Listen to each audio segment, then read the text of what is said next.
Assalamualaikum warahmatullahi wabarakatuh. Ketemu lagi untuk mata kuliah Sistem Informasi Manajemen. Hari ini kita akan berbicara mengenai etika dan sosial yang terkait dengan penggunaan sistem informasi yang digunakan oleh berbagai macam perusahaan ya. Jadi kita lihat di sini apa efek daripada sistem informasi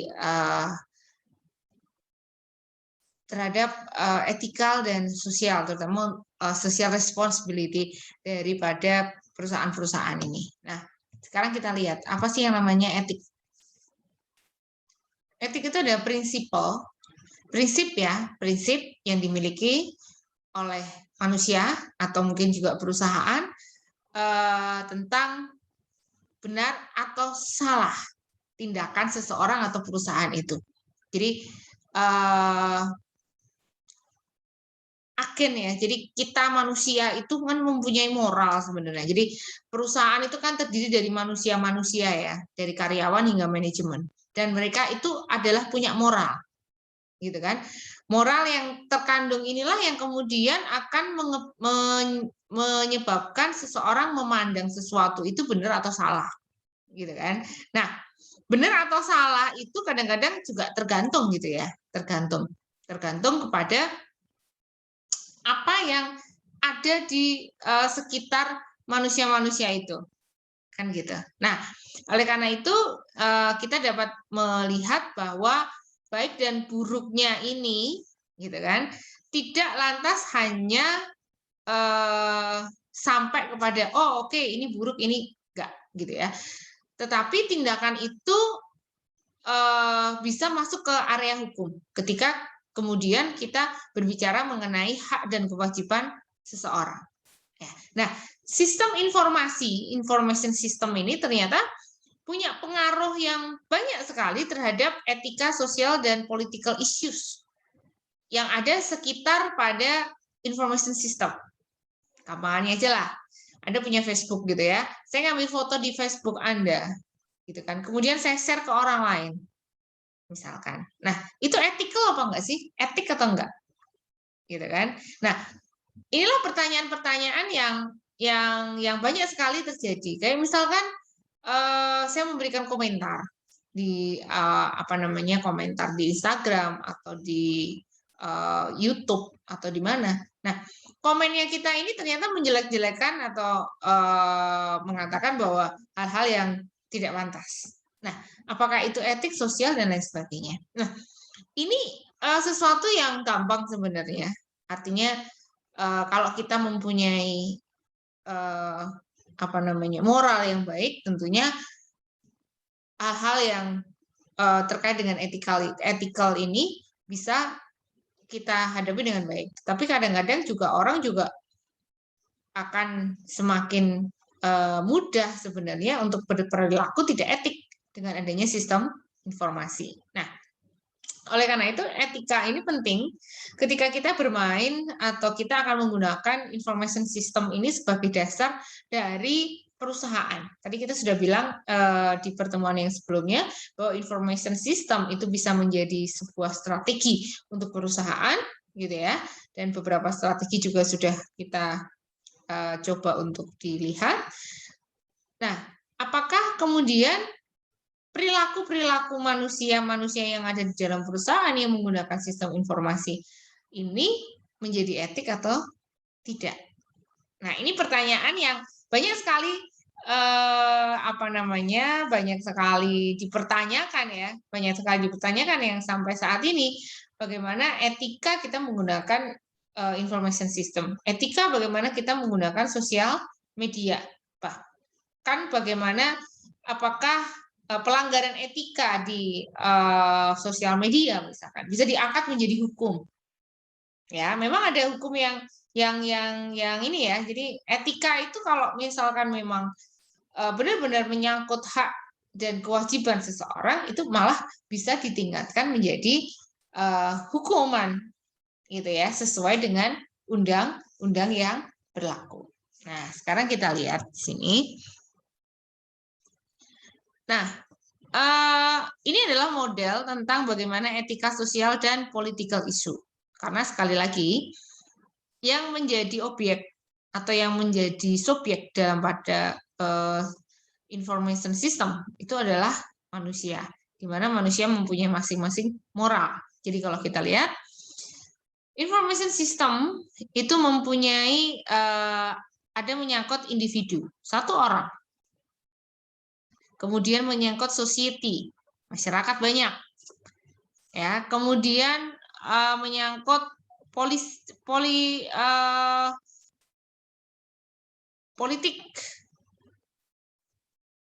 Ya. Nah, di sini kemudian ada isu yang terjadi. Ada ethical issue, ada social issue, sampai pada political issue. Ya, jadi awalnya memang hanya individual nih, gitu kan? Misalkan saya ngambil foto di sebuah Facebook, kemudian saya share ke orang lain. Ini adalah masalah benar atau tidaknya seseorang itu melakukan itu. Nah, tetapi kemudian akan direspon oleh masyarakat banyak. Ya, akan direspon oleh masyarakat banyak, ada komentar dan lain sebagainya. Inilah yang kemudian menjadikan peluang kita untuk masuk ke politik, yaitu apa? Undang-undang. Jadi kalau kita lihat, memang information system ini berbagai macam isu yang ada, dari isu etikal, kemudian isu sosial, sampai isu politik. Nah, apa sih lingkup yang terjadi gitu ya dari dari ethical, sosial sampai political issue ini? Ternyata yang menjadi adalah information right and obligation ya. Jadi intinya bagaimana kita membuat batasan-batasan supaya penggunaan information system ini berjalan dengan baik. Nah, batasan-batasan seperti apa? Ya kan? Hak dan kewajiban apa yang ada melingkupi information teknologi dan sistem, inilah yang kemudian menjadi banyak perbincangan. Ya.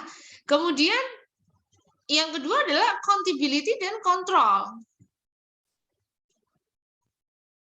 Nah, accountability dan control inilah yang kemudian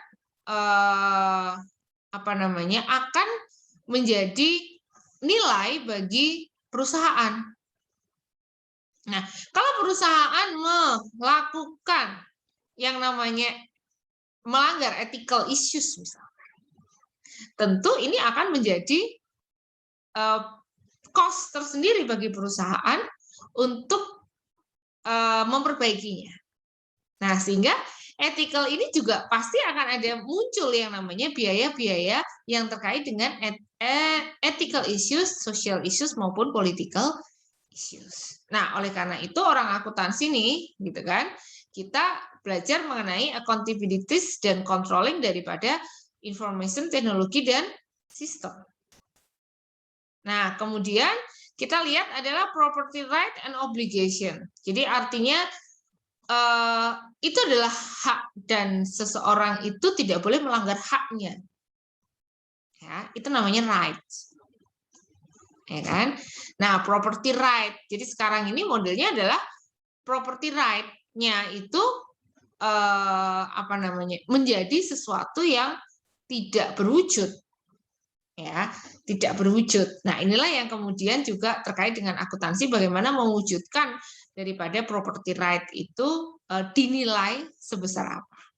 Nah, kemudian sistem kualitas juga harus ada ya, quality ya. Jadi kalau kita misalkan mau share ke ke YouTube, pasti di situ ada centangan-centangan ya, boleh untuk masyarakat nggak, boleh untuk ini nggak, gitu kan? Itu salah satu sistem kualitas di situ, ya kan? Terus kemudian kalau ada lagu, misalkan lagunya ini sudah dipopulerkan orang, tentunya nggak boleh. Nah, apa yang ada ini menjadi kemudian di take down misalkan seperti itu ya. Nah, itu menjadi property right and obligation. Nah, inilah lingkup mengenai model untuk ethical, sosial, dan political issues. Nah, kemudian kalau kita lihat, nah ada 5 moral dimension pada information age atau era informasi ini. Yang pertama adalah property right dan obligasi. Ya, kadang-kadang kita menciptakan sesuatu ada di internet gitu ya, ada di lingkup platform dan lain sebagainya. Nah, bagaimana ini obligasi dan pemahaman information right-nya? Apakah ini hak dan kewajiban daripada apa yang sudah kita unggah ke internet, kita unggah ke sistem informasi, sosial media. Nah, ini right and obligation-nya seperti apa. Kemudian property right. Ini tuh milik siapa? Ya, misalkan ada satu lagu TikTok tuh. Ya, gampangannya nih. Nah, ini haknya siapa nih? Gitu kan, dipakai banyak orang ini, gitu kan. Nah, ini yang harus dipahami. Kita download lagu misalkan. Download lagu ini sebenarnya kita perlu bayar atau enggak sih? Kan gitu kan, kita tiktokan pakai sebuah lagu, kita perlu bayar enggak sih? Nah, ini adalah right and obligation. Ya, jadi kita perlu bertanya sebenarnya, saya perlu mengasih sesuatu enggak ke mereka yang menciptakan lagu misalkan, yang kita buat tiktokan, atau lagu yang kemudian kita gunakan sebagai background, misalkan seperti itu. Kemudian accountability dan control. Jadi tadi sudah saya jelaskan ya bagaimana bahwa setiap tindakan yang terkait dengan sistem informasi, ethical sistem informasi itu bisa berakibat pada cost. Nah, inilah yang menjadi accountability, kita harus mencatatnya dan kita harus mengontrol supaya tidak terjadi hal itu.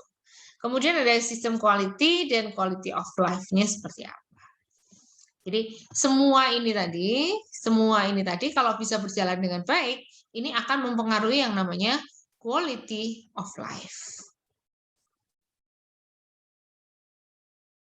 Nah, kemudian basic konsep ini ada responsibility, akuntansi, dan reliability. Jadi konsep tentang etika itu sebenarnya ada responsibility. Tanggung jawab sosialnya kita itu seperti apa? Tanggung jawab kita kepada orang-orang yang kita pakai lagunya untuk TikTokan misalnya.